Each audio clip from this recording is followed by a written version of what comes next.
Hello everyone, welcome to my channel. আজ আপনাদের সঙ্গে শেয়ার করব কিভাবে টিস্যু পেপার দিয়ে হ্যান্ডমেড ফ্লাওয়ার রোজ মেকিং করবেন।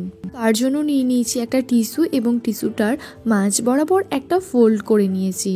ফোল্ড করে নেবার পর ভিডিওতে যেমন দেখানো হচ্ছে ঠিক এইভাবে টিস্যু পেপারগুলোকে ট্রায়াঙ্গেল টাইপের আবারও একইভাবে ফোল্ড করতে হবে।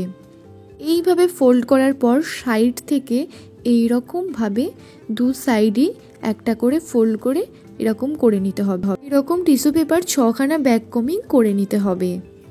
এরপর একটা টিস্যু পেপারের মধ্যে আর একটা টিস্যু পেপার ঠিক এইভাবে ভরে দিতে হবে, তাহলে টোটাল দাঁড়াচ্ছে 3টে। এরপর এই সব কটা টিস্যু পেপারকে একসঙ্গে যোগ করে মাঝ বরাবর একটা রাবার ব্যান্ড আটকে দিতে হবে।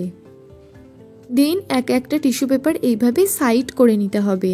এইভাবে সাইড করার পর একটা টিস্যু পেপার এইভাবে প্রত্যেকটা সাইড থেকে খুলে নিতে হবে ওপর দিকে। সব টিস্যু পেপারগুলো একইভাবে খুলে নেবার পর নিয়ে নিতে হবে একটা সরু স্টিক। আমার কাছে স্টিক ছিল না বলে আমি তুলিটা ব্যবহার করছি।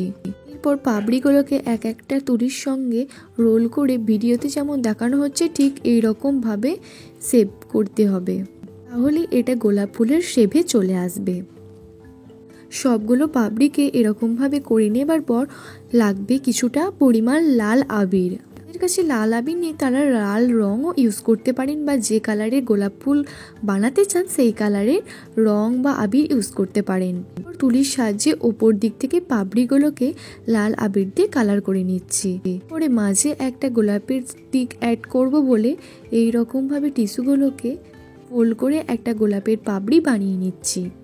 এই ভিডিওটা থেকে যদি আপনাদের কোনো উপকার হয়ে থাকে তাহলে আমার চ্যানেলটা প্লিজ সাবস্ক্রাইব করে দেবেন, আর ভিডিওটা কেমন লাগলো কমেন্টে জানাবেন, আর ভালো লাগলে একটা লাইক করে দেবেন। আপনারাও অবশ্যই বাড়িতে একবার ট্রাই করে দেখুন। বাই, দেখা হবে পরের একটা ভিডিওতে।